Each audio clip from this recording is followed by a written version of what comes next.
Alors, nous avons décidé de participer à Digimob parce que ça nous permet d'avoir vraiment un effet proactif sur quelque chose qui est crucial pour nous, c'est-à-dire la compétence de nos salariés et la faculté qu'ils auront à intégrer nos processus de fabrication. Donc, plutôt que d'aller se plaindre ou de déplorer, eh bien, nous avons pris un train qui est passé devant nous pour avoir un impact sur la manière dont les salariés futurs sont formés.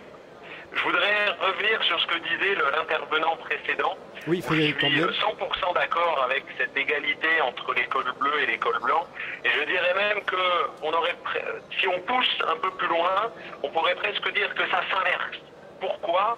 Parce que ça n'est plus l'école blanc qui disent au col bleu comment ils doivent travailler, mais ce sont les cols bleus qui disent aux cols blancs comment eux doivent travailler. Parce que les cols blancs vont être à l'ingénierie du système, mais le système étant tellement complexe, fait de tellement de finesse, qu'ils ont besoin absolument des cols bleus, des ouvriers, pour leur dire exactement comment réagit la machine, comment doivent être mis en œuvre les réglages. Je trouve que ça, c'est extrêmement intéressant pour l'ensemble de nos collègues, que ce soit les bleus ou les blancs, pour avoir vraiment cette égalité de fonctionnement au sein d'une usine et cette idée que sans son travail, les clients ne pourraient pas être satisfaits.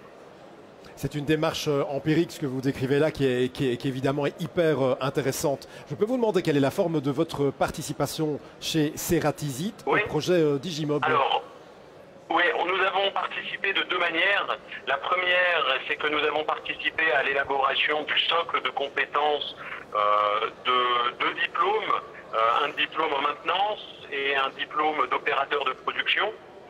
Et l'autre chose aussi, c'est que nous accueillons des stagiaires pour leur permettre de s'ouvrir au monde du 4.0, parce que nous en avons pas mal chez nous, et pour nous permettre aussi d'alimenter le sourcing, comme on dit dans le milieu des ressources humaines, où nous avons déjà embauché une personne suite à un stage, et il y a des choses qui peuvent encore se faire. Ah, donc ça veut dire qu'il y a des résultats, c'est ce que vous êtes en train de nous dire en fait? Absolument, absolument. C'est ça. Des résultats très concrets pour les deux parties. C'est ça, 3 stagiaires accueillis et deux sont engagés chez Ceratizit. 4, pardon. J'en ai oublié 4 stagiaires. Ah ben ok, en fait ça n'arrête pas d'augmenter de jour en jour. Demain vous nous annoncerez 8, quelle bonne nouvelle. Mathieu, vous revenez quand vous voulez, on est là pour créer de l'emploi et pour mettre en valeur l'activité économique sur le territoire de l'Interreg.